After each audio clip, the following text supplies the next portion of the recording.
Price the Lord. God is love WhatsApp കൂട്ടായ്മയുടെ 71ാമത്തെ online ഫെലോഷിപ്പിലേക്ക് കടന്നു വന്നിട്ടുള്ള ലോകത്തിന്റെ വ്യത്യസ്ത ഭാഗങ്ങളിലുള്ള ദൈവദാസിദാസന്മാർ ദൈവമക്കൾ ഓൺലൈനിലൂടെ ശ്രദ്ധിച്ചുകൊണ്ടിരിക്കുന്ന പ്രിയപ്പെട്ടവർ എല്ലാവർക്കും ക്രിസ്തു യേശുവിന്റെ നാമത്തിലുള്ള സ്നേഹവന്ദനത്തെ അറിയിക്കുന്നു. ഇന്നത്തെ നമ്മുടെ ക്ഷണം സ്വീകരിച്ച് നമ്മുടെ ദൈവശുശ്രൂഷയ്ക്കായി കടന്നു വന്നിട്ടുള്ളത് പാസ്റ്റർ ടിബിൻ തോമസ് ആണ്. പ്രിയ ദേവദാസിനെ ഓർത്ത് ഞാൻ ദൈവത്തെ സ്തുതിക്കുന്നു. പ്രിയ ദേവദാസ് സൗദി അറേബ്യ ജിദ്ദെന്നുമാണ് കടന്നിട്ടുള്ളത്. പ്രിയ ദേവദാസിന്റെ സ്വദേശം റാന്നിയാണ്. ഇപ്പോൾ ജോലിയോടൊപ്പം തന്നെ കർത്താവിന്റെ കാര്യത്തിന് വേണ്ടി പ്രിയ ദേവദാസിനെ കർത്താവ് സൗദി അറേബ്യ ഉപയോഗിച്ചുകൊണ്ടിരിക്കുന്നു. ഞാൻ ദൈവത്തെ സ്തുതിക്കുന്നു. ഞങ്ങൾ എളിയ ക്ഷണം സ്വീകരിച്ചു വന്നതിൽ ഒത്തിരി സന്തോഷമുണ്ട്.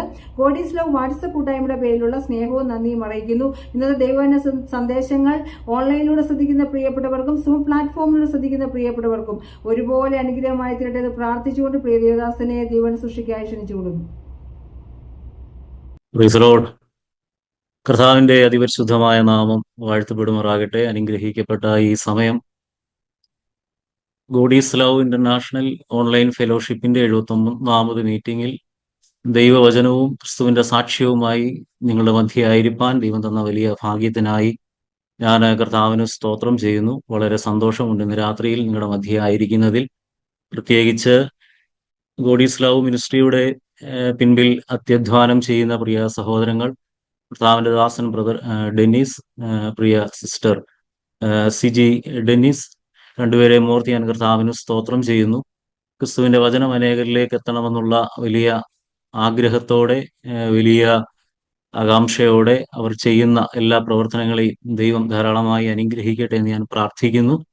ഒരു നാളുകളിൽ അനേകർക്ക് അനുഗ്രഹമായി തീരും, അനേകർക്ക് ഒരു തണലായി തീരും, അനേകര് ക്രിസ്തുവിന്റെ സ്നേഹത്തെ അറിയുവാൻ അതിടയായി തീരുമെന്ന് ഞാൻ വിശ്വസിക്കുകയും ഞാൻ അങ്ങനെ പ്രാർത്ഥിക്കുകയും ചെയ്യുന്നു. ദൈവം ഈ പ്രവർത്തനങ്ങളെ ധാരാളമായി അനുഗ്രഹിക്കട്ടെ. കഴിഞ്ഞ 70 മീറ്റിങ്ങുകളും ദൈവം അനുഗ്രഹിച്ചല്ലോ. അതിന് ശുശ്രൂഷകളൊക്കെ ഏറ്റവും അനുഗ്രഹമായി തീർന്നല്ലോ.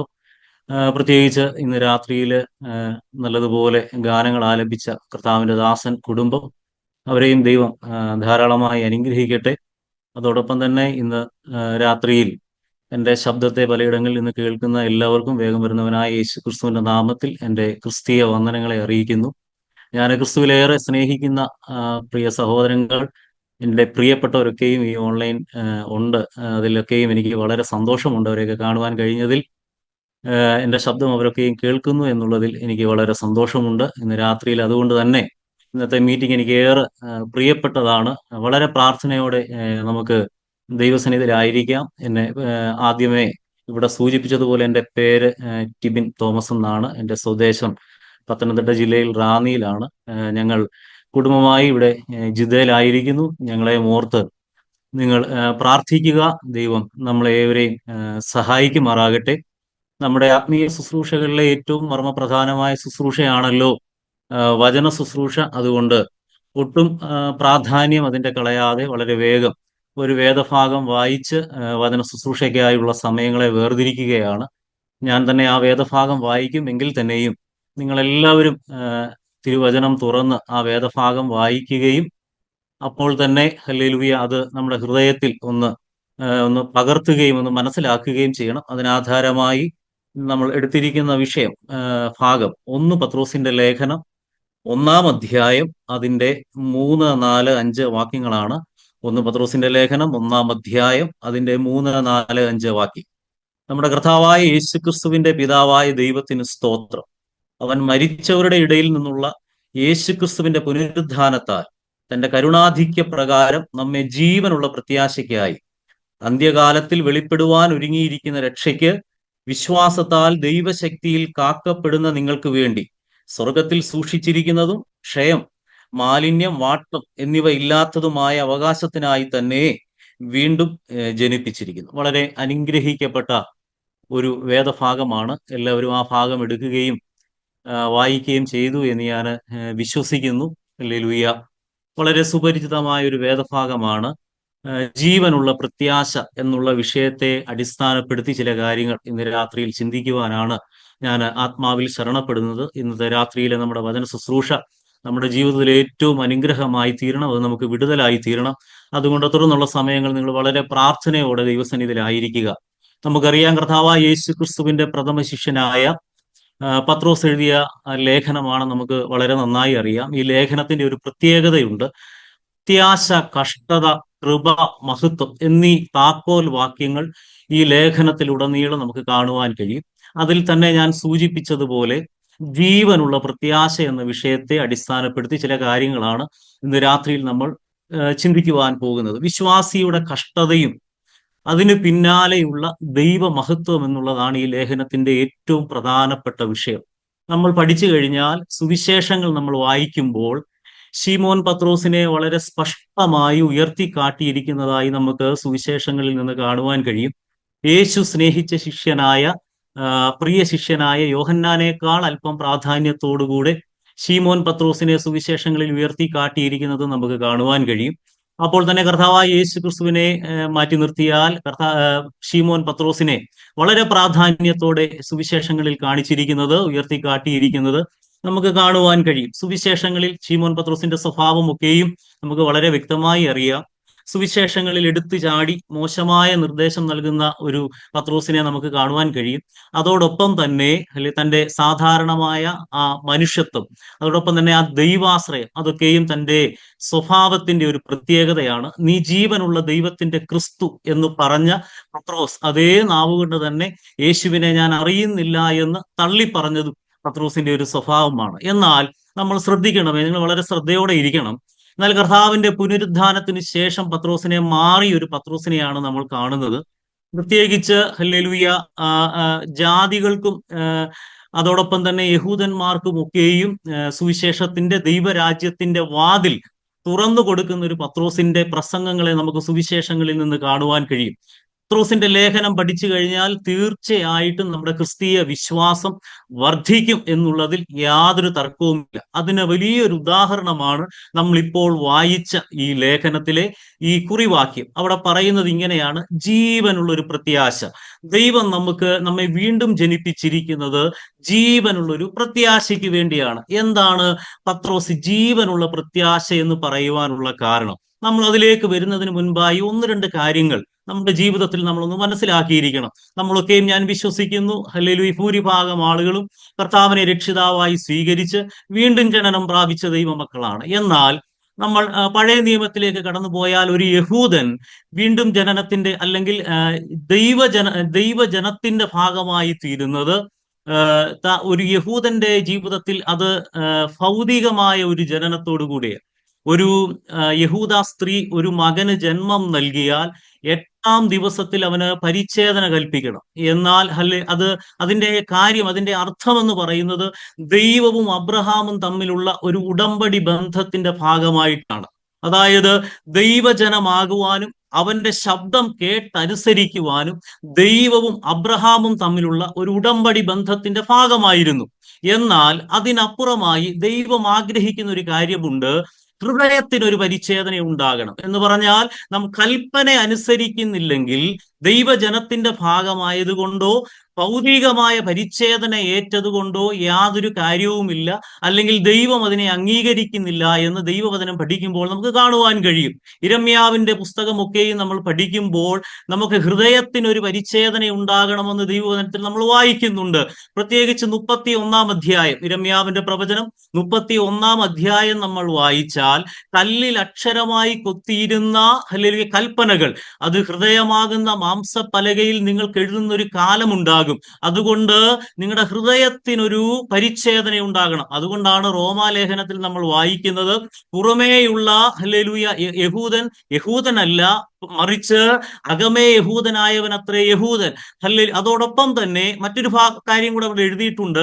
പുറമേയുള്ള പരിച്ഛേദനയില്ല, മറിച്ച് ആത്മാവിലുള്ള ഹൃദയ പരിച്ഛേദനയാണ് പരിച്ഛേദന. അതായത് ദൈവം ആഗ്രഹിക്കുന്നത് നമ്മുടെ ഹൃദയത്തിൽ ഒരു പരിച്ഛേദന ഉണ്ടാകണം എന്ന് പറഞ്ഞാൽ, ദൈവമക്കളെ നമ്മൾ ശ്രദ്ധിക്കുക, നമ്മുടെ ഹൃദയ പരിച്ഛേദന എന്ന് പറഞ്ഞു കഴിഞ്ഞാൽ നമ്മുടെ ജഡത്തിന്റെ സ്വഭാവം ഒരിക്കലും നമ്മുടെ സ്വാഭാവികമായി നമുക്ക് മാറ്റുവാൻ കഴിയുന്ന ഒരു കാര്യമല്ല. അത് നമുക്ക് മരണം അർഹിക്കുന്ന ഒരു കാര്യമാണ്. അവിടെയാണ് നമ്മുടെ കർത്താവായ യേശു ക്രിസ്തു നമുക്ക് വേണ്ടി ക്രൂശിൽ മരിച്ചത്. നമ്മുടെ കർത്താവായ യേശു ക്രിസ്തുവിന്റെ ക്രൂശ് മരണം അത് എനിക്ക് വേണ്ടി ആയിരുന്നു എന്ന് വിശ്വസിക്കുകയും അങ്ങനെ ഹല്ലേലൂയ കർത്താവിന്റെ രക്തത്താൽ വീണ്ടെടുപ്പ് പ്രാപിക്കുകയും ചെയ്യുന്ന ഒരു ദൈവ പൈതൽ, ഹല്ലേലൂയ, നമ്മൾ വായിക്കുന്നുണ്ട്, ഒരുവൻ ക്രിസ്തുവിലായാൽ അവൻ പുതിയ സൃഷ്ടിയാകുന്നു. അങ്ങനെ കർത്താവിനെ രക്ഷിതാവായി സ്വീകരിക്കുന്ന ഒരു ദൈവ പൈതലിനെ സംബന്ധിച്ച് ദൈവം അവനൊരു പുതിയ ഹൃദയം നൽകുന്നു, ഒരു പുതിയ ആത്മാവിനെ അവന് നൽകുന്നു. ആ ഒരു അനുഭവമാണ് വീണ്ടും ജനനത്തിന്റെ അനുഭവം. ഇവിടെ പത്രോസ് അപ്പോസ്തലൻ പറയുന്നത് ഇങ്ങനെയാണ്: ഇങ്ങനെ വീണ്ടും ജനനത്തിന്റെ അനുഭവത്തിലേക്ക് നമ്മൾ വന്നത്, അല്ലെങ്കിൽ കർത്താവിന്റെ ക്രൂശ് മരണത്താൽ നാം വീണ്ടും ജനനം പ്രാപിച്ചത്. അങ്ങനെ വീണ്ടും ജനനം പ്രാപിച്ച ദൈവ പൈതലിന് ദൈവം നൽകിയിരിക്കുന്ന പ്രത്യാശ എന്ന് പറയുന്നത് അത് ജീവനുള്ള പ്രത്യാശയാണ്. എന്തുകൊണ്ടാ ജീവനുള്ള പ്രത്യാശ എന്ന് പറയുവാൻ കാരണം എന്ന് പറഞ്ഞാൽ അതിന്റെ അർത്ഥം അത് ഹല്ലേലൂയ മൺമറഞ്ഞു പോയ ഒരു പ്രത്യാശയല്ല, അല്ലെങ്കിൽ നടക്കുമോ നടക്കത്തില്ലയോ എന്നുള്ളൊരു പ്രത്യാശയല്ല, മറിച്ച് അത് ജീവനുള്ള പ്രത്യാശയ. അതായത് കർത്താവിന്റെ ക്രൂശ് മരണവും അവന്റെ പുനരുദ്ധാനവും അവന്റെ ഉയർപ്പും സകലതിനും സാക്ഷിയായ പത്രോസ് പറയുകയാ, എന്റെ ദൈവം ഇന്നും ജീവിക്കുന്നത് കൊണ്ട് എന്റെ വാഗ്ദത്തങ്ങൾ മരിക്കുന്നില്ല, എന്നോടുള്ള പ്രത്യാശയ്ക്ക് ഭംഗം വരുന്നില്ല, എന്നോടുള്ള ഉറപ്പിന് മാറ്റം വരുന്നില്ല. അതുകൊണ്ട് എന്റെ ദൈവം ജീവിക്കുന്നത് ദൈവമാകൊണ്ട് എന്റെ പ്രത്യാശ ജീവനുള്ള പ്രത്യാശയാ. ഇന്ന് രാത്രിയിൽ ആ പ്രത്യാശ ലഭിച്ച ദൈവജനം നന്ദിയോടെ ഒന്ന് കർത്താവിന് സ്തോത്രം ചെയ്യണം. എനിക്ക് നൽകിയിരിക്കുന്ന പ്രത്യാശ ജീവനുള്ള പ്രത്യാശയാണ്. ജീവനുള്ള പ്രത്യാശയുടെ ഹല്ലേലൂയ ഉടമകളാണ് ഞങ്ങൾ. ഹല്ലേലൂയ. ഇത് പറയുമ്പോൾ ഞാൻ ഇങ്ങനെ ചിന്തിക്കുക, പത്രോസിന്റെ ഉള്ളിലേക്ക് വന്നൊരു ചിന്ത ഞാൻ പറയാം. ഗത്സമനയിൽ വെച്ച് സംഭവിച്ച സംഭവങ്ങൾ തൊട്ട് കർത്താവിന്റെ ക്രൂശ് മരണം, കർത്താവിന്റെ ഉയർപ്പ്, ഹല്ലേലൂയ, കർത്താവിന്റെ സ്വർഗാരോഹണം വരെയുള്ള കാര്യങ്ങൾ പത്രോസ് അപ്പോസ്തലന്റെ ഉള്ളിലേക്ക് ഓടി വന്നു. എന്നിട്ട് തന്റെ ഉള്ളിൽ ഒരു വേദനയുണ്ടായി. അന്ന് എനിക്ക് ഈ ക്രൂശിന്റെ മർമ്മത്തെക്കുറിച്ച് തിരിച്ചറിയാൻ കഴിഞ്ഞില്ല. എന്നാൽ ഇന്ന് ഹല്ലേലൂയ ആ സങ്കടത്തോടെയല്ല പത്രോസ് എഴുതുന്നത്, വലിയൊരു ജയാളിയായി വലിയ സന്തോഷത്തോടെ താൻ എഴുതുകയാ. യാതൊരു മാനുഷിക കരങ്ങൾക്കും ഹല്ലേലൂയ അടിമപ്പെടുത്തുവാൻ കഴിയാതെ എല്ലാ മാനുഷിക ശക്തികളെയും ജയിച്ച്, എല്ലാ ഇരുട്ടിന്റെ ശക്തികളെയും ജയിച്ച് ഹല്ലേലൂയ എന്റെ ദൈവം ഉയർത്തെഴുന്നേറ്റിരിക്കുന്നു. അവൻ ജയാളിയായ ദൈവമാണ്, അവൻ ഇന്നും ജീവിക്കുന്നു. അതുകൊണ്ട് ദൈവമക്കൾക്ക് ദൈവം നൽകിയിരിക്കുന്ന പ്രത്യാശ എന്ന് പറയുന്നത് അത് ജീവനുള്ള പ്രത്യാശയാ. ഇന്ന് രാത്രിയിൽ എത്ര പേർക്ക് കൃപ ലഭിച്ച ദൈവജനത്തിന് നന്ദിയോടെ ഒന്ന് കർത്താവിന് സ്തോത്രം ചെയ്യാൻ കഴിയുമോ? ഹല്ലേലൂയ. നടക്കുമോ നടക്കത്തില്ലയോ എന്നുള്ള ഒരു പ്രത്യാശയല്ല, ഭംഗം വരുന്ന പ്രത്യാശയല്ല, മറിച്ച് ഞങ്ങൾക്കൊരു പ്രത്യാശയുണ്ട്. എന്റെ അരുമനാഥൻ എന്നെ ചേർപ്പാൻ വരും, എന്നോട് പറഞ്ഞ വാഗ്ദത്തങ്ങൾ നിറവേറും. അത് ജീവനുള്ള പ്രത്യാശയാ. ഞാൻ ആരാധിക്കുന്ന ദൈവം ഞങ്ങളൊരു ഊമ വിഗ്രഹത്തെ അല്ല സേവിക്കുന്നത്, ഞങ്ങളോട് സംസാരിക്കാത്തൊരു ദൈവത്തെ അല്ല ഞങ്ങൾ സേവിക്കുന്നത്, ഞങ്ങൾ വിഗ്രഹത്തെ അല്ല സേവിക്കുന്നത്, മറിച്ച് ഇന്നും ജീവിക്കുന്ന ദൈവത്തെ ഞങ്ങൾ സേവിക്കുന്നതിനാൽ ഞങ്ങളുടെ പ്രത്യാശ എന്ന് പറയുന്നത് ജീവനുള്ള പ്രത്യാശയാണ്. ഹല്ലേലൂയ. ദൈവജനം മനസ്സിലാക്കണം, പ്രത്യാശ എന്ന് പറയുന്ന വാക്കിന്റെ അർത്ഥം ഹല്ലേലൂയ പ്രതീക്ഷ എന്നാണ്. പ്രതീക്ഷ എന്ന് പറഞ്ഞു കഴിഞ്ഞാൽ ഒരു ദൈവ പൈതലിനെ സംബന്ധിച്ച് ഹല്ലേലൂയ അവന്റെ പ്രതീക്ഷ എന്ന് പറയുന്നത് ദൈവം അവനോട് പറഞ്ഞ കാര്യങ്ങൾ അവന്റെ ജീവിതത്തിൽ നടക്കുമെന്നുള്ള ഹല്ലേലൂയ വലിയ പ്രതീക്ഷയാണ് അവന്റെ പ്രത്യാശ എന്ന് പറയുന്നത്. ദൈവം നമ്മളോട് പറഞ്ഞിട്ടുള്ള വാഗ്ദത്തങ്ങൾ എന്തൊക്കെയാ? ഒരു ദൈവ പൈതലിന് ദൈവം നൽകിയിരിക്കുന്ന ഏറ്റവും വലിയ വാഗ്ദത്തം എടുത്ത് വായിക്കുവാൻ സമയമില്ല. യോഹന്നാന്റെ ലേഖനത്തിൽ ഇപ്രകാരമായി എഴുതിയിരിക്കുന്നത് നിത്യജീവൻ, അതത്രേ ഞങ്ങൾക്കുള്ള ഏറ്റവും വലിയ വാഗ്ദത്തം. അപ്പോസ്തലനായ പത്രോസ് പറയും ഹല്ലേലൂയ, കർത്താവിന്റെ സ്വർഗാരോഹണ സമയത്ത് ഞങ്ങളോട് പറഞ്ഞൊരു കാര്യമുണ്ട്, യഹൂദ ഗലീല പുരുഷന്മാരെ, നിങ്ങൾ ആകാശത്തിലേക്ക് നോക്കി നിൽക്കുന്നതെന്ത്? നിങ്ങളെ വിട്ടുപിരിഞ്ഞ യേശു വീണ്ടും നിങ്ങളെ ചേർപ്പാനായി വരും. അല്ല, യോഹന്നാന്റെ പുസ്തകത്തിൽ, യോഹന്നാന്റെ സുവിശേഷത്തിൽ ഇപ്രകാരം എഴുതിയിട്ടുണ്ട്, നിങ്ങളുടെ ഹൃദയം കലങ്ങിപ്പോകരുത്, ദൈവത്തിൽ വിശ്വസിപ്പീൻ, എന്നിലും വിശ്വസിപ്പീൻ, എന്റെ പിതാവിന്റെ ഭവനത്തിൽ അനേകം വാസസ്ഥലങ്ങളുണ്ട്, ഞാൻ നിങ്ങൾക്ക് സ്ഥലം ഒരുക്കുവാൻ പോകുന്നു. ഞാൻ നിങ്ങൾക്ക് സ്ഥലം ഒരുക്കിയാൽ ഞാൻ ഇരിക്കുന്ന ഇടത്ത് നിങ്ങളെയും ഇരുത്തേണ്ടതിന് പിന്നെയും വന്ന് നിങ്ങളെ എന്റെ അടുക്കൽ ചേർത്തുകൊള്ളും. ഇതാണ് ഒരു ദൈവ പൈതലിന്റെ പ്രത്യാശ. എന്നാൽ കർത്താവായ യേശു ക്രിസ്തുവിന്റെ ഹല്ലേലൂയ പുനരുദ്ധാനത്തിന് സാക്ഷിയായ പത്രോസ് അപ്പോസ്തലൻ പറയുകയാ, ഹല്ലേലൂയ അവൻ ഇന്നും ജീവിക്കുന്നത് കൊണ്ട് ഞങ്ങളുടെ വാഗ്ദത്തങ്ങൾ ജീവിക്കുന്നു. അവൻ ഉയർത്തെഴുന്നേറ്റില്ല ഇല്ലായിരുന്നെങ്കിൽ ഞങ്ങളുടെ വാഗ്ദത്തങ്ങൾക്ക് വലിയ പ്രതീക്ഷ ഉണ്ടാകുമായിരുന്നില്ല. അവൻ ഉയർത്തെഴുന്നേറ്റില്ലായിരുന്നുവെങ്കിൽ ഞങ്ങളുടെ പ്രതീക്ഷകൾക്ക് വലിയ ഹല്ലേലൂയ ഞങ്ങൾക്ക് പ്രത്യാശ ഉണ്ടാകുമായിരുന്നില്ല. അവൻ ഉയർത്തെഴുന്നേറ്റു, ഇന്നും അവൻ ജീവിക്കുന്നു. അതുകൊണ്ട് ഞങ്ങൾക്കൊരു ഉറപ്പുണ്ട്, ഞങ്ങളോട് പറഞ്ഞ വാഗ്ദത്തങ്ങൾ ഇന്നും ജീവിക്കുന്നു. അതുകൊണ്ട് പത്രോസ് അപ്പോസ്തലൻ പറയുകയാ, ഇത് ജീവനുള്ള പ്രത്യാശയാ. ഇന്ന് രാത്രിയിൽ എത്ര പേർക്ക് സന്തോഷമുണ്ട്? ആയിരിക്കുന്ന ഇടങ്ങളിൽ നന്ദിയോടെ ഒന്ന് കർത്താവിന് സ്തോത്രം ചെയ്യണം. ഇത് ജീവനുള്ള പ്രത്യാശയാ. ദൈവമൈതലേ, നമ്മുടെ പ്രത്യാശയുടെ അടിസ്ഥാനം എന്ന് പറയുന്നത് കർത്താവായ യേശു ക്രിസ്തുവിന്റെ പുനരുത്ഥാനമാ. നമ്മുടെ പ്രത്യാശയുടെ അടിസ്ഥാനം കർത്താവായ യേശു ക്രിസ്തുവിന്റെ പുനരുത്ഥാനത്തിൽ ഉറച്ചിരിക്കുകയാ. അതുകൊണ്ട് ഇന്ന് രാത്രിയിൽ ഹല്ലേലൂയ ആ പുനരുത്ഥാനത്തിന്റെ ശക്തി എൻ്റെ ജീവിതത്തിന്റെ എല്ലാ മണ്ഡലങ്ങളിലും വ്യാപരിക്കുമെന്ന് ഇന്ന് രാത്രിയിൽ ദൈവജനത്തിന് വിശ്വസിക്കുവാൻ കഴിയുമോ? ഹല്ലേലൂയ. കർത്താവായ യേശു ക്രിസ്തുവിനെ ക്രൂശിച്ചപ്പം യഹൂദന്മാരുടെ ചിന്ത എന്തായിരുന്നെന്നറിയാമോ? ഈ അധ്യായം ഇവിടെ കൊണ്ട് അടഞ്ഞു. ഹല്ലേലൂയ. ഇനി ഒരു മടങ്ങി വരവില്ല. ഹല്ലേലൂയ. അവനെ ആ ഒരു അധ്യായം ക്ലോസ് ആയി. എന്നാൽ ഹല്ലേലൂയ ദൈവം അവനെ ഉയർപ്പിച്ചു. ഉയർപ്പിന്റെ ശക്തി എന്ന് പറയുന്നത് ദൈവശക്തിയാണെങ്കിൽ ഇന്ന് രാത്രിയിൽ ഹല്ലേലൂയ പിശാചിന്റെ സന്തോഷത്തിന്, ശത്രുവിന്റെ സന്തോഷത്തിന് അല്പമേ ആയുസ്സുണ്ടായിരുന്നുള്ളൂ. ദൈവം അവനെ ഉയർപ്പിച്ചെങ്കിൽ ഇന്ന് രാത്രിയിൽ ഹല്ലേലൂയ ആ ഉയർപ്പിന്റെ ശക്തി എൻ്റെ ജീവിതത്തിന്റെ എല്ലാ മണ്ഡലങ്ങളിലും വ്യാപരിക്കുമെന്ന് എത്ര പേർക്ക് വിശ്വസിക്കുവാൻ കഴിയും? ഹല്ലേലൂയ. പിശാചിനെ ബന്ധിക്കുവാൻ ശ്രമിക്കുന്ന എല്ലാ മണ്ഡലങ്ങളിലും ഹല്ലേലൂയ പിശാചിന് അവന്റെ സന്തോഷത്തിന് അല്പമേ ആയുസ്സുള്ളൂ. ഹല്ലേലൂയ. പുനരുത്ഥാനത്തിന്റെ ശക്തി എൻ്റെ ജീവിതത്തിൽ വ്യാപരിക്കും. അതെന്നെ ഉയർപ്പിക്കും, അതെന്നെ പുറത്തു കൊണ്ടുവരും, അതെനിക്ക് ഉദ്ധാരണം നൽകും, അതെനിക്ക് ജയം നൽകും. എൻ്റെ മുൻപിലുള്ള കല്ല് ആരുരുട്ടി മാറ്റുമെന്ന് ഇന്ന് രാത്രിയിൽ ആരും ചോദിച്ച് ഭാരപ്പെടരുത്. എൻ്റെ നിരാശകൾക്ക് ഇന്ന് രാത്രിയിൽ ഒരു വ്യതിയാനമുണ്ടായി, ഒരു വ്യത്യാസമുണ്ടായിട്ടേ നമ്മൾ എഴുന്നേൽക്കാവൂ. എൻ്റെ ദൈവം ജീവിക്കുന്നതിനാൽ എൻ്റെ പ്രത്യാശ ജീവനുള്ള പ്രത്യാശയെന്ന് ഇന്ന് ആത്മാവിൽ അത് തിരിച്ചറിയുന്ന ദൈവജനം, കൃപ ലഭിച്ച ദൈവജനം നന്ദിയോടെ കരമുയർത്തി കർത്താവിന് സ്തോത്രം ചെയ്യണം. ഹല്ലേലൂയ. അതുകൊണ്ട് ഉയർപ്പിന്റെ ശക്തി എന്ന് പറയുന്നത് ദൈവശക്തിയാണെങ്കിൽ ആ ദൈവശക്തി എൻ്റെ ജീവിതത്തിൽ ഹല്ലേലൂയ, എൻ്റെ കുടുംബത്തിൽ, എൻ്റെ സഭയിൽ ഹല്ലേലൂയ ഞാൻ ഭാരപ്പെടുന്ന ഇന്ന് രാത്രിയിൽ ഏതെങ്കിലും ഭാരത്തോടെ, തളർന്ന മനസ്സോടെ, ക്ഷീണിച്ച ഹൃദയത്തോടെ ആരെങ്കിലും ദൈവസന്നിധിയിൽ ആയിരിക്കുന്നുവെങ്കിൽ ആ പുനരുത്ഥാനത്തിന്റെ ശക്തിയാൽ അവൻ എന്നെ ഇന്ന് രാത്രി പുറത്തു കൊണ്ടുവരുന്ന രാത്രിയാണെന്ന് ഇന്ന് രാത്രിയിൽ എത്ര പേർക്ക് വിശ്വസിക്കുവാൻ കഴിയും? ഹല്ലേലൂയ. ഈ കല്ല് ആരുരുട്ടി മാറ്റുമെന്നുള്ള വ്യാകുലതയോടെയാണോ ഇന്ന് രാത്രിയിൽ ഹല്ലേലൂയ ഈ ദൈവവചനം കേൾക്കുന്നതെങ്കിൽ ദൈവശക്തി ഇറങ്ങുമെന്ന് ഇന്ന് രാത്രിയിൽ നിങ്ങൾ വിശ്വസിക്കുന്നുണ്ടോ? എൻ്റെ ജീവിതത്തിന്റെ എല്ലാ മേഖലയിലും നാം ഭാരപ്പെടുന്ന വിഷയം എന്തുമാകട്ടെ, ആ ഉയർപ്പിന്റെ ശക്തി എൻ്റെ ജീവിതത്തിൽ വ്യാപരിക്കുമെന്ന് ഇന്ന് രാത്രിയിൽ വിശ്വസിച്ചൊന്ന് ആമേൻ പറയാൻ കഴിയുമോ? അതുകൊണ്ട് ആ പത്രോസ് അപ്പോസ്തലൻ പറയുന്നത് ഇത് ജീവനുള്ള പ്രത്യാശയാ. ഹല്ലേലൂയ. വീണ്ടും 4-ാം വാക്യത്തിലേക്ക് കടന്നു വന്നാൽ ഹല്ലേലൂയ എന്തുകൊണ്ടാ പത്രോസ് അപ്പോസ്തലൻ പറയുന്നത് ഇത് ജീവനുള്ള പ്രത്യാശയെന്ന്? 4-ാം വാക്യത്തിൽ ഇപ്രകാരമാണ് പറയുന്നത്, അന്ത്യകാലത്ത് വെളിപ്പെടുവാനുള്ള രക്ഷയ്ക്ക് വിശ്വാസത്താൽ ദൈവശക്തിയിൽ കാക്കപ്പെടുന്ന നിങ്ങൾക്ക് വേണ്ടി. ഹല്ലേലൂയ എന്ന് പറഞ്ഞാൽ അതിന്റെ അർത്ഥം ഇങ്ങനെയാണ്. ഹല്ലേലൂയ. ദൈവമക്കൾക്ക് പൂർണ്ണമായ ഒരു വീണ്ടെടുപ്പ് ഉണ്ട്. ഹല്ലേലൂയ. രക്ഷയുടെ ഒരു പൂർത്തീകരണമുണ്ട്. നമുക്കറിയാം വിശ്വാസികളെല്ലാം രക്ഷിക്കപ്പെട്ടവരാണ്. ഇന്ന് രാത്രിയിൽ ഹല്ലേലൂയ നമ്മൾ ഇങ്ങനെ ഒരു മീറ്റിംഗ് നടത്തുന്നതിന്റെ, പ്രിയ സഹോദരങ്ങൾ, ഇതിന്റെ പിൻപിൽ ഹല്ലേലൂയ ചുമൽ കൊടുക്കുന്നതിന്റെ ഹല്ലേലൂയ വലിയ കാര്യമെന്ന് പറയുന്നത് അനേകർ രക്ഷിക്കപ്പെടണമെന്നുള്ള ആത്യന്തികമായ ലക്ഷ്യമാണ്. നമ്മുടെ ആത്യന്തികമായ ലക്ഷ്യം അതാണ്, അനേകർ രക്ഷിക്കപ്പെടണം. ഒരുപക്ഷെ ഹല്ലേലൂയ നമ്മളൊക്കെയും രക്ഷിക്കപ്പെട്ടവരായിരിക്കാം. ഹല്ലേലൂയ ഈ വചനങ്ങളൊക്കെയും ഒരുപക്ഷെ നാളെ അനേകരിലേക്ക് എത്തപ്പെട്ടെന്നിരിക്കാം. അനേകർ രക്ഷിക്കപ്പെടട്ടെ. ഹല്ലേലൂയ അങ്ങനെ പ്രാർത്ഥിക്കുകയും ആഗ്രഹിക്കുകയും ചെയ്യുന്നു. നമ്മളൊക്കെയും രക്ഷിക്കപ്പെട്ടവരാണ്. അനേകർ രക്ഷിക്കപ്പെട്ടുകൊണ്ടിരിക്കുന്നു, ഇനിയും അനേകർ രക്ഷിക്കപ്പെടും. എന്നാൽ രക്ഷിക്കപ്പെട്ട ദൈവ പൈതലിനെ സംബന്ധിച്ച് അവന് രക്ഷയുടെ ഒരു പൂർത്തീകരണമുണ്ട്.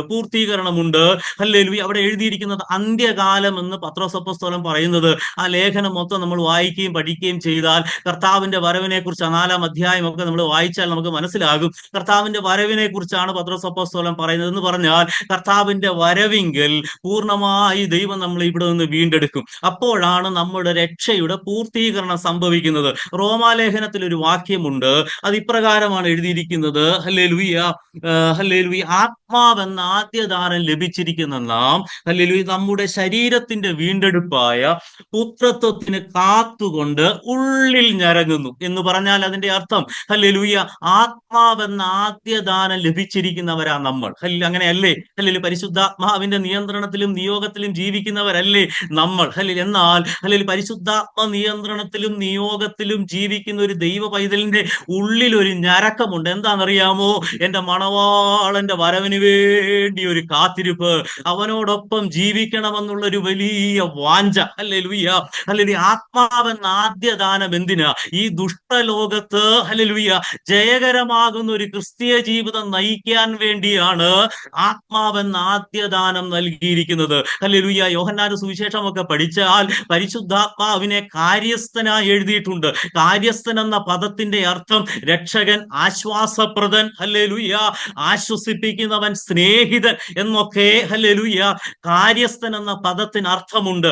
അങ്ങനെയെങ്കിൽ പരിശുദ്ധാത്മാവ് എനിക്ക് സഹായകനാണ്, പരിശുദ്ധാത്മാവ് എനിക്ക് സ്നേഹിതനാണ്, പരിശുദ്ധാത്മാവ് എന്നെ സഹായിക്കുന്നവനാണ്.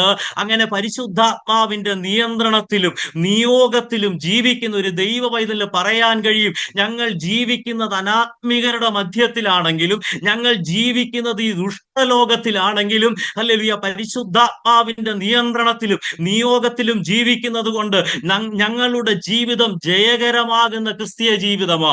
അങ്ങനെ ജയകരമാകുന്ന ക്രിസ്തീയ ജീവിതം നയിക്കുന്ന ഒരു ദൈവ പൈതലിന്റെ ഉള്ളിൽ ഒരു ആഗ്രഹമുണ്ട്, കർത്താവിന്റെ വരവിന് വേണ്ടിയുള്ള ഒരു ആഗ്രഹം. ഹല്ലേലൂയ. അതുകൊണ്ടാണ് ഇവിടെ പറയുന്നത്, ആത്മാവെന്ന ആദ്യദാനം ലഭിച്ചിരിക്കുന്ന നമുക്കൊരു വീണ്ടെടുപ്പുണ്ട്, നമ്മുടെ രക്ഷയുടെ പൂർത്തീകരണമുണ്ട്. കർത്താവിന്റെ വരവിൽ അത് സംഭവിക്കും. അങ്ങനെയെങ്കിൽ നമുക്ക് ചോദിക്കാം, നമ്മൾ അതിനു മുമ്പ്, കർത്താവിന്റെ വരവിന് മുൻപ് ഈ ലോകത്ത് നിന്ന് മാറ്റപ്പെട്ടാൽ ഹല്ലേലൂയ എന്ത് സംഭവിക്കും? അതുകൊണ്ടാണ് 1 തെസ്സലോനിക്ക ലേഖനത്തിൽ നമ്മൾ വായിക്കുന്നത്, കർത്താവ് താൻ ഗംഭീരനാദത്തോടെ, പ്രധാന ദൂതന്റെ ശബ്ദത്തോടെ, ദൈവത്തിന്റെ കാഹളത്തോടെ ഇറങ്ങി വരുമ്പോൾ ക്രിസ്തുവിൽ മരിച്ചവർ, നമ്മുടെ പ്രത്യാശ എന്താ? ഹല്ലേലൂയ, ഞങ്ങൾ രൂപാന്തരപ്പെടും, ഞങ്ങൾ തേജസ്കരിക്കപ്പെടും, ഞങ്ങൾ അവനിരിക്കുന്നത് പോലെ അവനെ കാണുന്നതാകൊണ്ട് അവനെ പോലെ ഞങ്ങൾ സദൃശ്യന്മാരാകും. അതാണ് ഒരു ദൈവ പൈതലിന്റെ പ്രത്യാശ.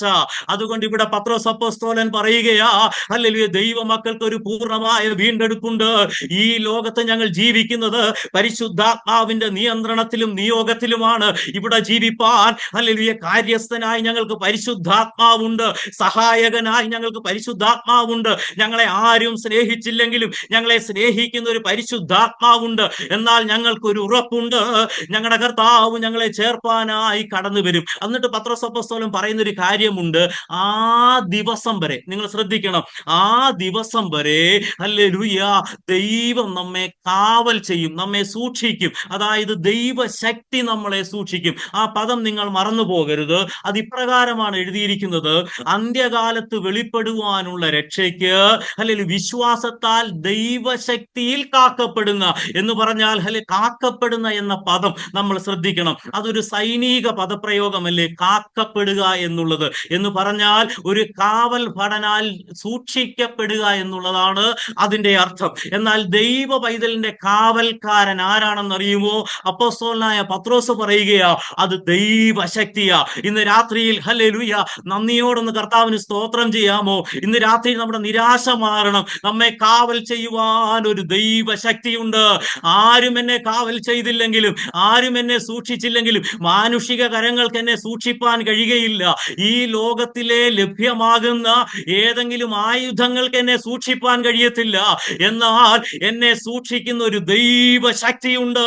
ഇന്ന് രാത്രിയിൽ അതോർത്ത് നന്ദിയോടെ ഒന്ന് കർത്താവിന് സ്തോത്രം ചെയ്യണം. എന്നെ സൂക്ഷിക്കുന്ന കാവൽ ഭടന്റെ പേര് ദൈവശക്തി എന്നാണ്, ദൈവശക്തി എന്നാണ്. Hallelujah, hallelujah.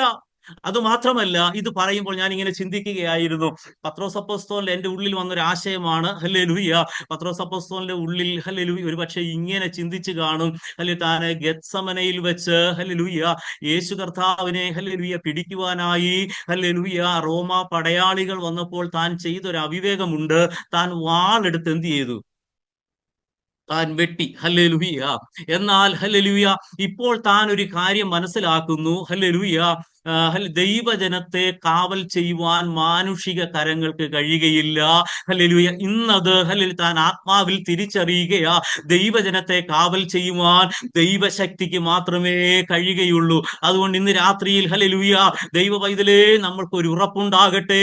നമ്മെ കാവൽ ചെയ്യുന്ന ഒരു ദൈവശക്തിയുണ്ട്. നമ്മെ കാവൽ ചെയ്യുന്ന ഒരു ദൈവശക്തിയുണ്ട്. ഗത്സമനയിൽ ഹല്ലേലൂയ അവന്റെ നഗ്ന നേത്രങ്ങൾ കൊണ്ട്, ഒരു പക്ഷേ പത്രോസ് അപ്പോസ്തലൻ ഇങ്ങനെ ചിന്തിച്ചു കാണും, എന്റെ നഗ്ന നേത്രങ്ങൾ കൊണ്ട് എനിക്കത് കാണുവാൻ കഴിഞ്ഞില്ലെങ്കിലും ഒരു കാര്യം ഞാൻ ഇന്ന് മനസ്സിലാക്കുന്നു.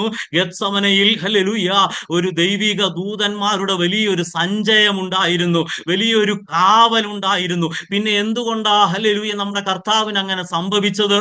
അത് പിതാവിന്റെ ഹിതമായിരുന്നു, അത് ദൈവത്തിന്റെ പദ്ധതിയായിരുന്നു. അങ്ങനെയെങ്കിൽ ഇന്ന് രാത്രിയിൽ ദൈവമറിയാതെ എന്റെ ജീവിതത്തിൽ ഒന്നും വരുന്നില്ല. ഹല്ലേലൂയ. സമയമായപ്പോൾ ഹല്ലേലൂയ ദൈവം ഹല്ലേലൂയ അവനെ ഉയർപ്പിച്ചു. ഹല്ലേലൂയ അവൻ കാൽവറി ക്രൂശിൽ ഹല്ലേലൂയ അവൻ മരിച്ചു. ഹല്ലേലൂയ അടക്കപ്പെട്ടു. ഹല്ലേലൂയ അവൻ മൂന്നാം നാൾ ഉയർത്തെഴുന്നേറ്റു. പിതാവായ ദൈവം അവനെ ഉയർപ്പിച്ചെങ്കിൽ ഞാൻ ആത്മാവിൽ ഒരു ദൂത് ഹല്ലേലൂയ ദൈവജനത്തോട് കൈമാറാം. ദൈവത്തിന്റെ പദ്ധതിയാണ് എന്റെ ജീവിതത്തിൽ വരുന്നതെല്ലാം എന്ന് വിശ്വസിക്കുവാൻ ഇന്ന് രാത്രിയിൽ എത്ര പേർക്ക് മനസ്സുണ്ട്? അവൻ അറിയാതെ എന്റെ ജീവിതത്തിൽ യാതൊന്നും ഭവിക്കുന്നില്ല. എന്നാൽ സമയമാകുമ്പോൾ എനിക്ക് വേണ്ടി പ്രവർത്തിക്കുന്ന ഒരു ദൈവശക്തിയുണ്ട്, ഒരു ദൈവശക്തിയുണ്ട്. ചിലപ്പോഴൊക്കെ ചോദിക്കും, എന്താ ദൈവമേ നീ മൗനമായിരിക്കുന്നു? ഹല്ലേലൂയ. എന്താ എന്റെ പ്രാർത്ഥനയ്ക്ക് മറുപടിയില്ലേ? എന്താ ഞാൻ പ്രാർത്ഥിച്ചിട്ടും, ഞാൻ കണ്ണുനീരൊഴുക്കിയിട്ടും എന്റെ പ്രാർത്ഥനയ്ക്ക് മറുപടിയില്ലാത്തത്? ഭാരപ്പെട്ടു പോകരുത്. എല്ലാ പ്രതീക്ഷകളും അസ്തമിച്ചു പോയിട്ടില്ല. എന്റെ ജീവിതത്തിൽ ദൈവമറിയാതെ ഒന്നും സംഭവിക്കുന്നില്ല. സമയമാകുമ്പോൾ എനിക്ക് വേണ്ടി പ്രവർത്തിക്കുന്ന ഒരു ദൈവശക്തിയുണ്ടെന്ന് ഇന്ന് രാത്രിയിൽ എത്ര പേർക്ക് വിശ്വസിക്കുവാൻ കഴിയും? വിശ്വസിക്കുന്നവർ നന്ദിയോടെ കർത്താവിന് സ്തോത്രം ചെയ്യണം. ഹല്ലേലൂയ. ഞാനൊരു ഉദാഹരണം പറയാം. ദൈവവചന അടിസ്ഥാനത്തിൽ തന്നെ ഞാനൊരു ഉദാഹരണം പറയാം. അപ്പോസ്തല പ്രവൃത്തിയുടെ പുസ്തകം 12-ാം അധ്യായം അതിന്റെ 1-ാം വാക്യം തൊട്ട് പഠിച്ചാൽ നമുക്ക് കാണാൻ കഴിയുന്ന ഒരു കാര്യമുണ്ട്. അക്കാലത്ത് ഹെരോദാവ് സഭയിൽ ചിലരെ പീഡിപ്പിക്കേണ്ടതിന് താൻ എന്ത് ചെയ്തെന്നറിയാമോ? ഹല്ലേലൂയ കൈ നീട്ടി. ഹല്ലേലൂയ യോഹന്നാന്റെ സഹോദരനായ യാക്കോബിനെ അവൻ വാൾ കൊണ്ട് കൊന്നു. ഹല്ലേലൂയ അത് യഹൂദന്മാർക്ക് പ്രസാദമായി എന്ന് കണ്ടിട്ട് പത്രോസിനെയും അവർ പിടിച്ചു. ഹല്ലേലൂയ നിങ്ങൾ ശ്രദ്ധിക്കണം. ഹല്ലേലൂയ വലിയൊരു തടവിൽ ഹല്ലേലൂയ നിങ്ങൾ അവിടെ എഴുതിയിരിക്കുന്നത് ഇങ്ങനെയാണ്: 4 ചേവകർ വീതമുള്ള 4 പേർ അടങ്ങുന്ന 4 സംഘമടങ്ങുന്ന ഒരു ഹല്ലേലൂയ കാവൽ പത്രോസിനെ ഹല്ലേലൂയ തടവിൽ സൂക്ഷിക്കുകയാ. ഹല്ലേലൂയ സാധാരണ ഞാൻ വായിക്കുകയും പഠിക്കുകയും ചെയ്തപ്പോൾ ഏതെങ്കിലും ഒരു പടനോട് ചേർത്ത് ഹല്ലേലൂയ ഒരു കുറ്റവാളിയുടെ കൈ ചങ്ങലയാൽ ബന്ധിക്കാറുണ്ട്. എന്നാൽ പത്രോസ് 2 ഭടന്മാരുടെ നടുവിൽ 2 കൈയും ചങ്ങലയാൽ ബന്ധിക്കപ്പെട്ട് ഇരുട്ടുമുറിയിൽ ഹല്ലേലൂയ വെളിച്ചം കയറാത്ത ഹല്ലേലൂയ ഇരുട്ടുമുറിയിൽ താൻ ബന്ധിക്കപ്പെട്ടവനായി കിടക്കുകയാ. എന്നാൽ നിങ്ങൾ ശ്രദ്ധിക്കണം, അവിടെ നടന്ന വലിയൊരു അത്ഭുതം നിങ്ങളൊന്ന് കാണണം. ഹല്ലേലൂയ അവിടെ ഹല്ലേലൂയ അവൻ ജനത്തിന്റെ മുൻപിൽ അവനെ നിർത്തുവാൻ ഭാവിച്ചതിന്റെ തലേ രാത്രിയിൽ ദൂതൻ ഹല്ലേലൂയ കാരാഗ്രഹത്തിനുള്ളിലിറങ്ങി. ഞാനൊരു ആത്മാവിലൊരു ദൂത് ദൈവജനത്തോട് കൈമാറട്ടെ. ഹല്ലേലൂയ നമ്മുടെ ശുശ്രൂഷകൾ അവസാനിച്ചിട്ടില്ലെങ്കിൽ, നമ്മളോടൊരു വാഗ്ദത്തം ദൈവം നൽകിയിട്ടുണ്ടെങ്കിൽ, ഹല്ലേലൂയ നമ്മുടെ ശുശ്രൂഷകൾ അവസാനിച്ചിട്ടില്ലെങ്കിൽ എനിക്ക് വേണ്ടി ദൈവശക്തി പ്രവർത്തിക്കുമെന്നും എന്നെ പുറത്തു കൊണ്ടുവരുമെന്നും ഇന്ന് രാത്രിയിൽ എത്ര പേർക്ക് വിശ്വാസമുണ്ട്? അതുകൊണ്ടാണ് പറഞ്ഞത്, അതുകൊണ്ടാണ് പത്രോസ് അപ്പോസ്തലൻ പറയുന്നത്, ഇത് മരിച്ചുപോയ പ്രത്യാശയല്ല, ഇത് ജീവനുള്ള പ്രത്യാശയാ. ഇത് നടക്കുമോ നടക്കത്തില്ലയോ എന്നുള്ള ഭംഗം വരുന്ന പ്രത്യാശയല്ല, മറിച്ച് ഇത് ജീവനുള്ള പ്രത്യാശയാ. ഇന്ന് രാത്രിയിൽ ആ പ്രത്യാശയ്ക്ക് ഹല്ലേലൂയ ആ പ്രത്യാശ നമ്മുടെ ഹൃദയത്തിൽ വർദ്ധിക്കുന്ന രാത്രികാലമായി തീരട്ടെ. നിങ്ങൾ ശ്രദ്ധിക്കണമേ, അന്ന് രാത്രിയിൽ അല്ലെങ്കിൽ ഹല്ലേലൂയ പത്രോസിനെ ജനത്തിന് മുൻപിൽ നിർത്തുവാൻ ഭാവിച്ചതിന്റെ തലേ രാത്രിയിൽ ദൂതൻ ഹല്ലേലൂയ അവിടെ കാരാഗ്രഹത്തിൽ ഇറങ്ങി. ഞാൻ വായിച്ചപ്പോൾ ഏകദേശം ഒരു 6 അത്ഭുതങ്ങൾ അവിടെ നടക്കുകയാ. ദൂതൻ ആർക്കും ഇറങ്ങാൻ കഴിയാത്ത തടവറയ്ക്കുള്ളിൽ ദൂതൻ പ്രത്യക്ഷനായി. ഹല്ലേലൂയ. തടവറയിൽ വെളിച്ചമില്ലാത്ത ഇരുട്ട് തടവറയിൽ ഹല്ലേലൂയ വെളിച്ചം പ്രകാശിച്ചു. അല്ലെ, രണ്ട് ചങ്ങലയാൽ ബന്ധിക്കപ്പെട്ട് കിടന്ന പത്രോസിന്റെ ചങ്ങലകൾ അഴിഞ്ഞു വീണു. ഈ രണ്ട് ചങ്ങലയാൽ ബന്ധിക്കപ്പെട്ട രണ്ട് പടയാളികൾ ചങ്ങല അഴിഞ്ഞു വീണത് അറിഞ്ഞില്ല. ഹല്ലേലൂയ. അത് മാത്രമല്ല, കാവൽക്കാരറിയാതെ അവർ പുറത്തു കടന്നു. അത് മാത്രമല്ല, പുറത്തുണ്ടായിരുന്ന ഇരുമ്പ് വാതിൽ തനിയെ തുറന്നു. അതാണ് ഞാൻ പറഞ്ഞത്. ഹല്ലേലൂയ. എന്റെ ശുശ്രൂഷകൾ അവസാനിച്ചിട്ടില്ലെങ്കിൽ നമുക്കൊരു ചോദ്യം ചോദിക്കാം. എന്തുകൊണ്ടാ യാക്കോബിനെ അവർ വാൾ കൊണ്ട് കൊന്നത്? എന്തുകൊണ്ട് ദൈവം ഇടപെട്ടില്ല? ഒന്നേ പറയാനുള്ളൂ, എന്റെ ശുശ്രൂഷകൾ അവസാനിച്ചിട്ടില്ലെങ്കിൽ, എന്നോടൊരു വാഗ്ദത്തമുണ്ടെങ്കിൽ, ഹല്ലേലൂയ, ഇന്ന് രാത്രിയിൽ എനിക്ക് വേണ്ടി ഏത് ഇരുട്ട് തടവറയായാലും അവിടെ ദൈവം എനിക്ക് വേണ്ടി എഴുന്നേൽക്കുമെന്ന്, എന്നെ പുറത്തു കൊണ്ടുവരുമെന്ന്, എനിക്ക് ജീവൻ നൽകുമെന്ന്, എന്നെ ഉയർപ്പിക്കുമെന്ന്, എനിക്ക് ഹല്ലേലൂയ പ്രത്യാശ നൽകുമെന്ന് ഇന്ന് രാത്രിയിൽ എത്ര പേർക്ക് വിശ്വസിക്കുവാൻ കഴിയും? വിശ്വസിക്കുന്നവർ ഒരു പ്രാവശ്യം കൂടെ നന്ദിയോടെ കരമുയർത്തി കർത്താവിന് സ്തോത്രം ചെയ്യണം. ഹല്ലേലൂയ. അതുകൊണ്ടാണ് ഹല്ലേലൂയ പത്രോസ് അപ്പോസ്തലൻ പറയുന്നത്, ഇത് ജീവനുള്ള പ്രത്യാശയാ ദൈവ പൈതലേ. ഹല്ലേലൂയ. ഇത് ഹല്ലേലൂയ ജീവനുള്ള പ്രത്യാശയാ. ഈ പ്രത്യാശയ്ക്ക് ഭംഗം വരുത്തുവാൻ ഹല്ലേലൂയ ഹെരോദാവിന്റെ വാളിന് കഴിയുകയില്ല. ഹെരോദാവ് വാൾ നീട്ടിയാൽ തകർന്നു പോകുന്ന പ്രത്യാശയല്ല ദൈവ പൈതലിന്റെ പ്രത്യാശ. ഇരുട്ട് തടവറയിൽ കൊണ്ടിട്ടാൽ അതുകൊണ്ട് തീരുന്ന പ്രത്യാശയല്ല. രണ്ട് കൈയും ചങ്ങലയാൽ ബന്ധിക്കപ്പെട്ടാൽ അവിടം കൊണ്ടും തീരുന്നതല്ല ഈ പ്രത്യാശ. ഹല്ലേലൂയ. വെളിച്ചമില്ലാത്ത ഇരുട്ട് തടവറയിൽ കൊണ്ടിട്ടാൽ അവിടം കൊണ്ടും തീരുന്നതല്ല ഈ പ്രത്യാശ. ആർക്കും കയറാത്ത തടവറയിൽ, കാരാഗ്രഹത്തിൽ നീ ബന്ധിക്കപ്പെട്ടാൽ അതുകൊണ്ട് തീരുന്ന പ്രത്യാശ അല്ലിത്. ആർക്കും തുറക്കുവാൻ കഴിയാത്ത അല്ലെങ്കിൽ ഇരുമ്പ് വാതിലിനുള്ളിൽ നീ അടയ്ക്കപ്പെട്ടാൽ അതും കൊണ്ടും തീരുന്ന പ്രത്യാശയല്ല ഈ പ്രത്യാശ. അതിനപ്പുറമായി എനിക്ക് വേണ്ടി തക്ക സമയത്ത് എനിക്ക് വേണ്ടി പ്രവർത്തിക്കുന്ന, എന്നെ കാവൽ ചെയ്യുന്ന, എന്നെ പുറത്തു കൊണ്ടുവരുന്ന ഒരു ദൈവിക ശക്തി എന്റെ കൂടെയുണ്ടെന്ന് വിശ്വസിക്കുവാൻ ഇന്ന് രാത്രിയിൽ എത്ര പേർക്ക് മനസ്സുണ്ട്? വിശ്വസിക്കുന്നവർ, കൃപ ലഭിച്ച ദൈവജനം അധരം തുറന്ന് കർത്താവിന് സ്തോത്രം ചെയ്യണം. ഹല്ലേലൂയ. അടുത്തതായി പത്രോസ് അപ്പോസ്തലൻ പറയുകയാ, ഞങ്ങളുടെ അവകാശത്തെ അവൻ സൂക്ഷിക്കുന്ന ദൈവമാണ്. ദൈവ പൈതലേ, നമ്മുടെ അവകാശത്തെ ഹല്ലേലൂയ അവൻ സ്വർഗത്തിൽ സൂക്ഷിച്ചിരിക്കുകയാ. അതിനെ നശിപ്പിച്ചു കളവാൻ, ഹല്ലേലൂയ, ആ പ്രത്യാശയെ നശിപ്പിച്ചു കളവാൻ ഹല്ലേലൂയ ലോകത്തിലെ ഒരു ശക്തിക്കും കഴിയുകയില്ല. പിശാചെന്നെ തകർത്ത് കളവാൻ ശ്രമിക്കും, പിശാചെന്നെ മുടിച്ചു കളവാൻ ശ്രമിക്കും. ഹല്ലേലൂയ. എന്നാൽ എന്നെ കാവൽ ചെയ്യുന്ന ഒരു ദൈവശക്തി ഉണ്ട്. അതുകൊണ്ടല്ലേ അപ്പോസ്തലനായ പൗലോസ് തന്റെ നിജപുത്രനായ തിമോത്തിയോസിന് ലേഖനം എഴുതുമ്പോൾ ഇപ്രകാരം പറഞ്ഞത്, ഞാൻ ആരെ വിശ്വസിച്ചിരിക്കുന്നു എന്നറിയുന്നു, അവൻ എന്റെ ഉപനിധി. ആ ദിവസം വരെ അവൻ എന്നെ സൂക്ഷിപ്പാൻ ശക്തനാണ്, എന്നെ സൂക്ഷിപ്പാൻ ശക്തനാണ്. ആ ദിവസം വരെ എന്നെ അവൻ സൂക്ഷിക്കും. തന്റെ ജനത്തെ, അവർക്കുള്ള അവകാശത്തെ സൂക്ഷിക്കുന്ന ഒരു ദൈവിക ശക്തി എന്ന കാവൽ ഞങ്ങൾക്കുണ്ടെന്ന് ഹൃദയത്തിൽ വിശ്വസിച്ച് ധൈര്യത്തോടെ എഴുന്നേൽക്കുന്ന ഒരു രാത്രികാലമായി തീരട്ടെ. ഈ അവകാശത്തെ സൂക്ഷിച്ചിരിക്കുന്നത് സ്വർഗത്തിലാണ്. ഈ അവകാശം തന്നത് ഏതെങ്കിലും ഹല്ലേലൂയ രാഷ്ട്രീയ നേതാക്കന്മാരല്ല.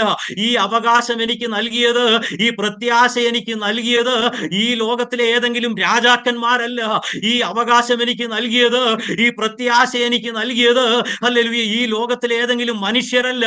മറിച്ച് ഞാൻ ആരാധിക്കുന്ന ദൈവം. വെളിപ്പാട് പുസ്തകം പറയുകയാണ്, മരിച്ചവരിൽ ആദ്യജാതൻ, ഭൂരാജാക്കന്മാർക്ക് അധിപതി, വിശ്വസ്ത സാക്ഷി, ഇന്നും ജീവിക്കുന്നവൻ. അതുകൊണ്ട് അവൻ ഇന്നും ജീവിക്കുന്നത് കൊണ്ട് എന്റെ പ്രത്യാശയ്ക്ക് ഭംഗമില്ല. ദൈവ പൈതലേ, നിനക്കുള്ള പ്രത്യാശ ജീവനുള്ള പ്രത്യാശയെന്ന് ഇന്ന് രാത്രിയിൽ എത്ര പേർക്ക് ഹൃദയത്തിൽ ഹല്ലേലൂയ അധരം തുറന്ന് പറയാൻ കഴിയും? നന്ദിയോടെ ഒന്ന് കർത്താവിന് സ്തോത്രം ചെയ്യണം. അത് ജീവനുള്ള പ്രത്യാശയാ. അതുകൊണ്ടാ പത്രോസ് അപ്പോസ്തലൻ പറയുന്നത്, ഇത് ജീവനുള്ള പ്രത്യാശയാ. അടുത്ത വാക്യം ഇപ്രകാരമാണ് പറയുന്നത്, അതിന്റെ 6-7 വാക്യങ്ങൾ ഇപ്രകാരമാണ് പറയുന്നത്. ഹല്ലേലൂയ. ക്ഷയം, 5-ാം വാക്യം, ക്ഷയം, മാലിന്യം, വാട്ടം ഒന്നുമില്ലാത്ത ഒരവകാശം. എന്തുകൊണ്ടാ പത്രോസ് അപ്പോസ്തലൻ ഇത് ജീവനുള്ള പ്രത്യാശ എന്ന് പറയാനുള്ള കാരണം? ഹല്ലേലൂയ. പത്രോസ് അപ്പോസ്തലൻ പറയുകയാ, നമുക്ക് നൽകിയിരിക്കുന്ന, അതായത് വീണ്ടും ജനിക്കപ്പെട്ട ദൈവ പൈതലിന് നൽകിയിരിക്കുന്ന അവകാശം എന്നുള്ളത് ക്ഷയം, മാലിന്യം, വാട്ടമില്ലാത്ത അവകാശമാണ്. ഇത് ഹല്ലേലൂയ ഇങ്ങനെ പത്രോസ് അപ്പോസ്തലൻ പറയാനുള്ള കാരണമുണ്ട്. ഹല്ലേലൂയ പത്രോസിന്റെ മനസ്സിൽ ഇസ്രായേലിന്റെ അനുഭവം വെച്ചുകൊണ്ട് താൻ പറയുകയാ. പഴയതും പുതിയതുമായ ഹല്ലേലൂയ നിയമങ്ങളെ കോർത്തിണക്കിക്കൊണ്ട് താൻ പറയുകയാ. എന്ന് പറഞ്ഞാൽ ഇസ്രായേലിന് ഒരു അവകാശം ഉണ്ടായിരുന്നു, അത് നമുക്കെല്ലാം അറിയാം. അതെന്തായിരുന്നു? വാഗ്ദത്ത കനാനായിരുന്നു. എന്നാൽ ഹല്ലേലൂയ മറ്റൊരു അവകാശം ഇസ്രായേലിനുണ്ടായിരുന്നു. ദൈവം തന്നെയും അവരുടെ അവകാശമായിരുന്നു. അതുകൊണ്ടാണ് സങ്കീർത്തനക്കാരൻ പറയുന്നത്, എന്റെ അവകാശത്തിന്റെയും എന്റെ പാനപാത്രത്തിന്റെയും പങ്ക് ആരാ? യഹോവയാ. എന്റെ അവകാശത്തിന്റെയും എന്റെ പാനപാത്രത്തിന്റെയും പങ്ക് യഹോവയാ. എന്നാൽ അത് അവരിൽ പലർക്കും അത് തിരിച്ചറിയാൻ കഴിഞ്ഞില്ല.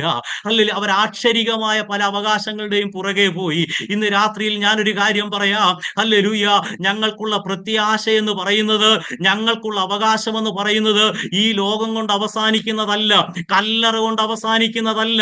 കല്ലറ കൊണ്ട് തീരാനല്ലല്ലോ നമ്മൾ തുടങ്ങിയത്, കല്ലറ കൊണ്ട് അവസാനിക്കാൻ അല്ലല്ലോ ഞങ്ങൾ തുടങ്ങിയത്. ഇന്ന് രാത്രിയിൽ ഹല്ലേലൂയ അധരം തുറന്ന് പറയാൻ കഴിയുമോ?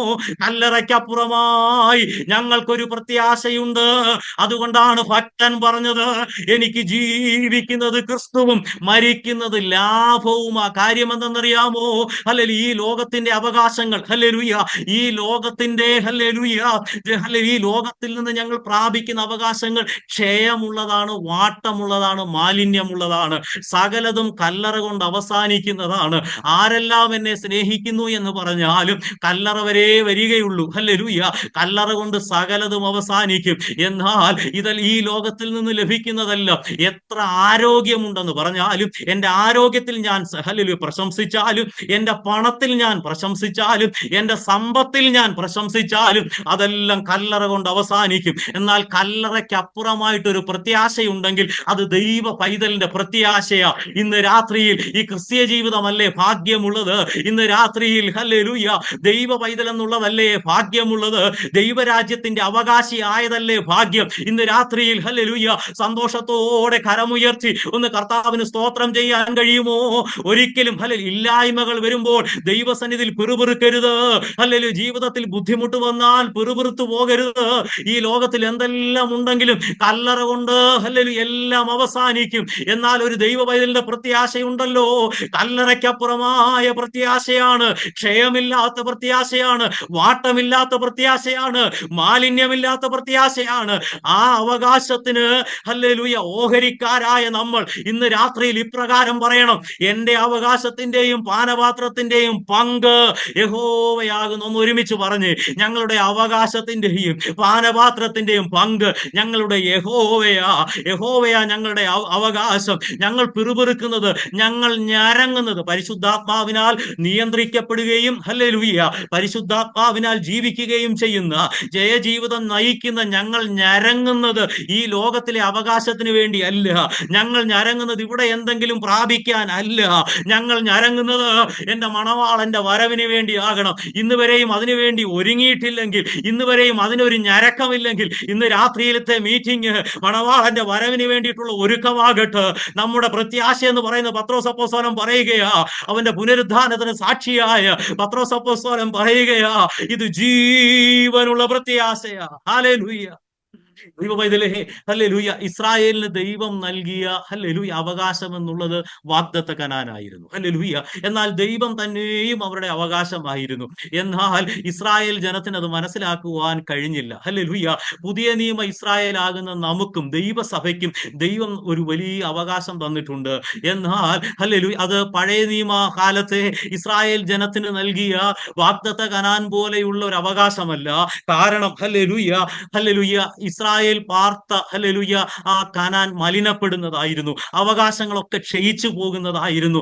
എന്നാൽ ദൈവ പൈതലിന് ദൈവം നൽകുന്ന അവകാശം എന്ന് പറയുന്നത് ഹല്ലേലൂയ മലിനപ്പെടാത്ത അവകാശമാണ്, വാട്ടമില്ലാത്ത അവകാശമാണ്, അത് ക്ഷയിച്ചു പോകാത്ത അവകാശമാണ്. അതുകൊണ്ടാണ് പത്രോസ് അപ്പോസ്തലൻ ഇത് പറയുന്നത്, ക്ഷയം, വാട്ടം, മാലിന്യമില്ലാത്ത അവകാശം. ഞാൻ ഒന്നുകൂടെ പറയാം, ഇസ്രായേലിന് ലഭിച്ച ഹല്ലേലൂയ കനാൻ ഉണ്ടല്ലോ, അത് മലിനപ്പെടുന്നതായിരുന്നു, അത് വാട്ടമുള്ള മാലിന്യമുള്ളതായിരുന്നു, അത് ക്ഷയമുള്ളതായിരുന്നു. എന്നാൽ പുതിയ നിയമ ഇസ്രായേലാകുന്ന ദൈവസഭയ്ക്ക് ദൈവം നൽകിയിരിക്കുന്ന അവകാശം എന്ന് പറയുന്നത് അത് വാട്ടമില്ലാത്ത അവകാശമാ, അത് മാലിന്യമില്ലാത്തതാണ്, അത് ക്ഷയമില്ലാത്തതാ.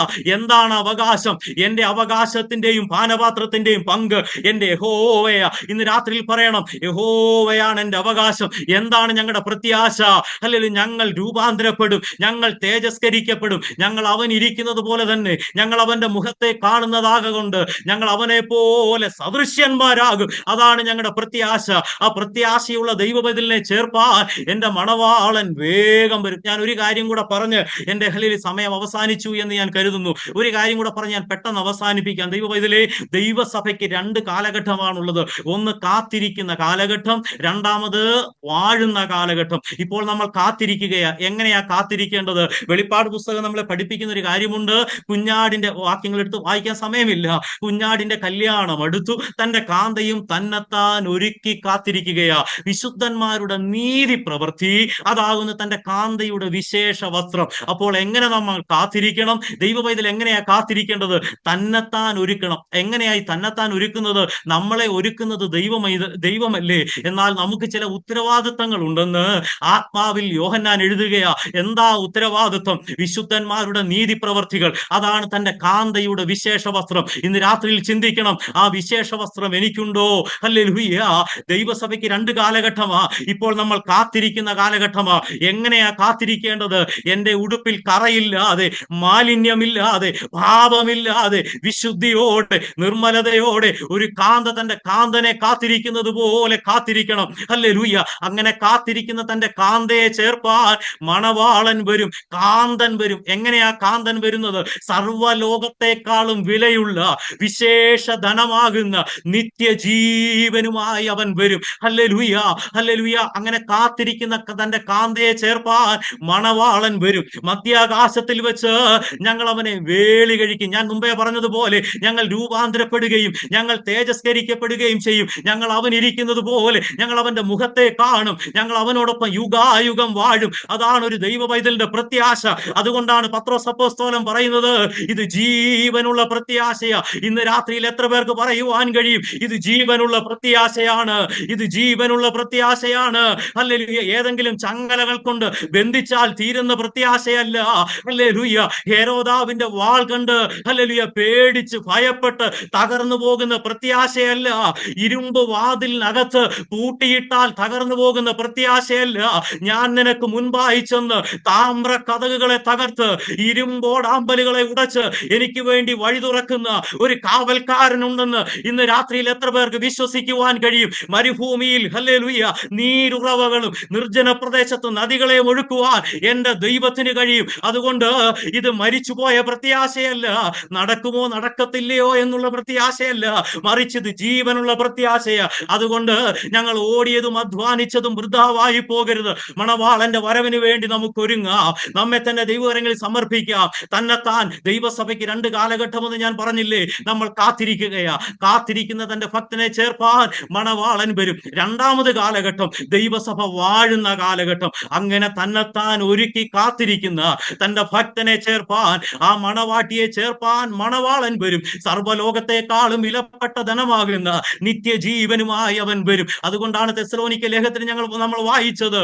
കർത്താവ് ഗംഭീരനാദത്തോടെ പ്രധാന ദൂതന്റെ ശബ്ദത്തോടെ ദൈവത്തിന്റെ കാഹളത്തോടെ ഇറങ്ങി വരുമ്പോൾ ക്രിസ്തുവിൽ മരിച്ചവർ മുമ്പേ ഉയർത്തെഴുന്നേൽക്കും. പിന്നെ ജീവനോടെ ശേഷിക്കുന്ന നാം അതുകൊണ്ട് ഓടിയതും അധ്വാനിച്ചതും ഒന്നും വൃഥാവായി പോകരുത്.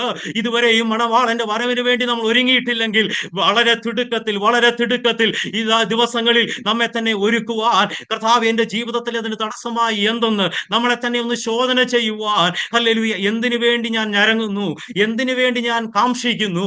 ഒരു ജീവനുള്ള പ്രത്യാശ, ദൈവം എനിക്ക് നൽകിയിരിക്കുന്ന ജീവനുള്ള പ്രത്യാശ ഈ ദിവസങ്ങളിൽ അത് നമ്മുടെ ജീവിതത്തിൽ വർദ്ധിച്ചു വരട്ടെ. എനിക്ക് ദൈവം നൽകിയിരിക്കുന്ന പ്രത്യാശ ജീവനുള്ള പ്രത്യാശയാണെന്നുള്ള വലിയ ബോധ്യത്തോടെ നമുക്ക് ജീവിപ്പാൻ, ആ കാന്തയെ പോലെ ഹല്ലേലൂയ, ആ മണവാളന്റെ വരവിന് വേണ്ടി ഒരുങ്ങിയിരിക്കുന്ന കാന്തയെ പോലെ നമുക്ക് ഒരുങ്ങിയിരിക്കാം. മണവാളന്റെ വരവെടുത്തു, കാലം അതിന്റെ അന്ത്യത്തിലേക്ക്, യുഗം അതിന്റെ അന്ത്യത്തിലേക്ക് പോകുമ്പോൾ കർത്താവിന്റെ വരവിന് വേണ്ടി സഭയ്ക്ക് ഒരുങ്ങാം. ദൈവം നമ്മെ ഈ വചനങ്ങളാൽ സഹായിക്കുമാറാകട്ടെ. പ്രത്യേകിച്ച് എനിക്ക് അവസരം ഒരുക്കിയ, സമയം അനുവദിച്ച, ഇതിന്റെ പിന്നിൽ പ്രവർത്തിക്കുന്ന ഹല്ലേലൂയ ഹല്ലേലൂയ, പ്രിയ കുടുംബത്തിന് പ്രത്യേകം നന്ദി ഞങ്ങളുടെ കുടുംബത്തിന്റെ പേരിൽ അറിയിച്ചുകൊണ്ട് ഹല്ലേലൂയ, ഈ വാക്കുകളെ ഞാൻ അവസാനിപ്പിക്കുന്നു. ദൈവം നമ്മളെ എല്ലാവരെയും ധാരാളമായി അനുഗ്രഹിക്കട്ടെ. ഹല്ലേലൂയ. മാറാനാഥ. God bless.